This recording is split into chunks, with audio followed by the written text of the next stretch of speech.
नमस्कार जय जगन्नाथ। आज 10टी गुरुत्वपूर्ण मुख्य खबर गुड़िक जानापी भिडियो शेष पर्यंत देखूँ। जदि आपण मैंने आम चैनल प्रथम थर पर न्यूज वीडियो देखुं ताल आम चैनल को एवं सब्सक्राइब करी पाखर आसुवा बेल आइकन को देवे ऑल उपर क्लिक कर रखुँ जहाद्वारा प्रत्येक दिन आपण मैंने आम चैनल माध्यम सर्वप्रथम न्यूज वीडियो देखिपारे।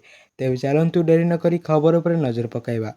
सिविल सर्विस परीक्षा आशायी खुशी खबर। मुख्यमंत्री कले बड़ घोषणा।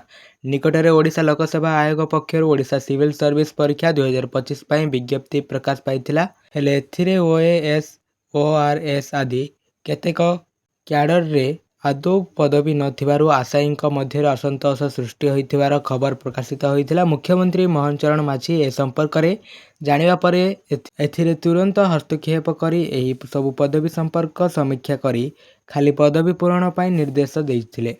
एहा फଳରେ ओडिशा प्रशासनिक सेवा ओएएस रे 14टी, ओडिशा राजस्व सेवा ओआरएस रे 113टी, ओडिशा परिवहन सेवा ओटीएस रे 16टी व ओडिशा मंगल सेवा ओडब्ल्यूएस रे 8टी पदवी पूरण पाई ओडिशा लोकसेवा आयोग को अनुरोध करा जायछि।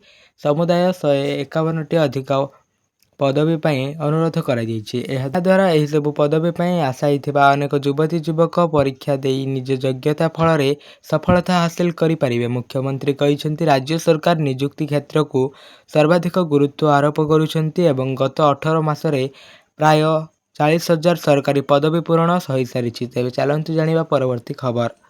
कौन मार्च 2026 500 टंकिया नोट बंद करदेव आरबीआई? सरकार देले जवाब, जानतु संपूर्ण सत। सोशल मीडिया जुगरे एक वार्ता आखि पिछुड़े लक्ष लक्ष लोकों पाखरे पहुंची पारे, किंतु जेतेबेले एही वार्ता गुड़िक असंपूर्ण किंबा संपूर्ण मिथ्या दाबी उपर आधारित हुए सेतेबेले समस्या सृष्टि हुए। किंतु समान एक दाबी सोशल मीडिया रे भाइराल होइथिला, जेउथिरे दाबी करा जायथिला जे भारतीय रिजर्व बैंक आरबीआई मार्च 2026 रु 500 टंकिया नोट उपरे रॉक लगाइबो एवं एटीएम मध्य एही नोट बंटन बंद करदेव।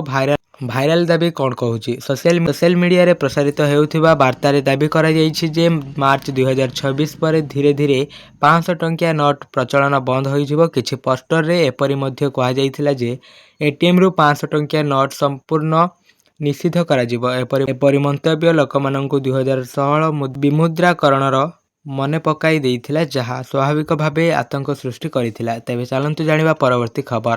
2 दिनर वृद्धि पर हठात खसिला सुना दर, रूपा भी कमिला, जानतु लाटेस्ट प्राइस।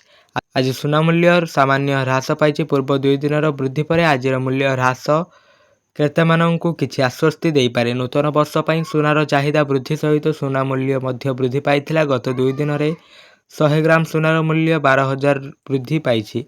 सुना परी रूपा मूल्य मध्य आज ह्रास पाइछि। तथापि ह्रास सत्वे रूपा मूल्य रेकर्ड सर्वोच्च निकटरे रहिछि। रूपा मूल्य रे निरंतर वृद्धि सुना एवं अलंकार बजार रे क्रेतांक उपरे चाप वृद्धि करुछि। 24, 22 एवं 18 क्यारेट सुनार मूल्य केते? जनवरी 3 तारिख रे भारत रे 24 क्यारेट सुनार मूल्य 380 ह्रास पाइथिला, जहा एबे प्रति 10 ग्राम पाई 1,35,820 एवं प्रति 100 ग्राम पाई 13,58,200 होइछि। सेहीपरि 22 क्यारेट सुनार मूल्य 350 ह्रास पाइथिला, जहा एबे प्रति 10 ग्राम पाई 1,24,500 एवं प्रति 100 ग्राम पाई 12,45,000 होइछि। तथापि 18 क्यारेट सुनार मूल्य 280 वृद्धि पाई 1,01,870 रे पहुंचिछि। चलंतु जानिबा परवर्ती खबर। पान कार्ड रे आपनक नाम कि ठिकाना भूल रे छापी होई जाइछि कि? डोंट वरी, घरे बसी ठीक करि पारिबे। जानतु प्रोसेस। आजिर दुनिया रे पान कार्ड केवल एक डॉक्यूमेंट नुहे, बरं आपनक आर्थिक परिचयर एक गुरुत्वपूर्ण अंश। आपण एक नूतन चाकरी आरंभ करूछंती, स्टॉक बाजार रे निवेश करिबा पाई एक ब्रोकरेज अकाउंट खोलुछंती, किंबा आपनकर आयकर रिटर्न फाइल करूछंती। पान कार्ड बिना एही कार्य गुड़िक करिबा प्राय असंभव। यह आमर आर्थिक जीवनर चाबिकाठी, जहा बिना कौनसी गुरुत्वपूर्ण ताला खोली हुए नहीं।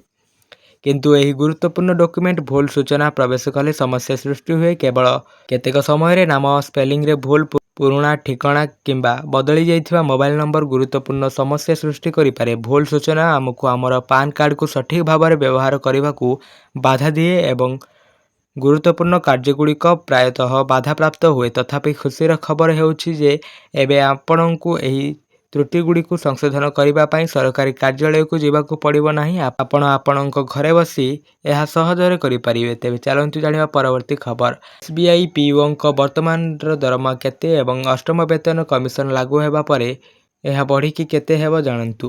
ଦେଶର ସର୍ବବୃହତ ସରକାରୀ bank state bank of India SBIରେ ପ୍ରବେଶନାରୀ ଅଫିସର SBI ପଦବୀ ଯୁବପିଢ଼ିଙ୍କ ମଧ୍ୟରେ ଏକ ଅତ୍ୟନ୍ତ ପସନ୍ଦିତ ପଦବୀ। ଏହାର ମୁଖ୍ୟ କାରଣ ହେଉଛି ଏହାର ଭଲ ଦରମା, ଦୃଢ଼ କ୍ୟାରିୟର ଏବଂ ସାମାଜିକ ପ୍ରତିଷ୍ଠା। ପ୍ରତିବର୍ଷ ଲକ୍ଷ ଲକ୍ଷ ପ୍ରାର୍ଥୀ SBI ପିଇଓ ପରୀକ୍ଷା ପାଇଁ ପ୍ରସ୍ତୁତ ହୁଅନ୍ତି। ତେଣୁ SBI ପିଇଓର ବର୍ତ୍ତମାନର ଦରମା ଏବଂ ଅଷ୍ଟମ ବେତନ କମିଶନ ଲାଗୁ ହେବା ପରେ ସେମାନଙ୍କର ରୋଜଗାର କେତେ ବୃଦ୍ଧି ପାଇପାରିବ ଆସନ୍ତୁ ଜାଣିବା। ବର୍ତ୍ତମାନ ଜଣେ SBI ପିଇଓର ମୂଳ ଦରମା ପ୍ରତି ମାସରେ 56,480। ଏଥିରେ 48,480ର ମୂଳ ଦରମା ଏବଂ ଅଗ୍ରିମ ବୃଦ୍ଧି ଅନ୍ତର୍ଭୁକ୍ତ। ଏହା ସହିତ ସ୍ୱତନ୍ତ୍ର ଭତ୍ତା, ମହଙ୍ଗା ଭତ୍ତା, ଘର ଭଡ଼ା ଭତ୍ତା ଏବଂ ଅନ୍ୟାନ୍ୟ ସୁବିଧା ମଧ୍ୟ ପ୍ରଦାନ କରାଯାଏ। SBI ପିଇଓ ଭତ୍ତା। SBI ପିଇଓ ଦରମା କେବଳ ମୌଳିକ ଦରମା ପର୍ଯ୍ୟନ୍ତ ସୀମିତ ନୁହେଁ। ସେମାନେ ବିଭିନ୍ନ ସରକାରର ସୁବିଧା ମଧ୍ୟ ପାଆନ୍ତି ଯାହା ସେମାନଙ୍କର ମାସିକ ରୋଜଗାରକୁ ବୃଦ୍ଧି କରେ।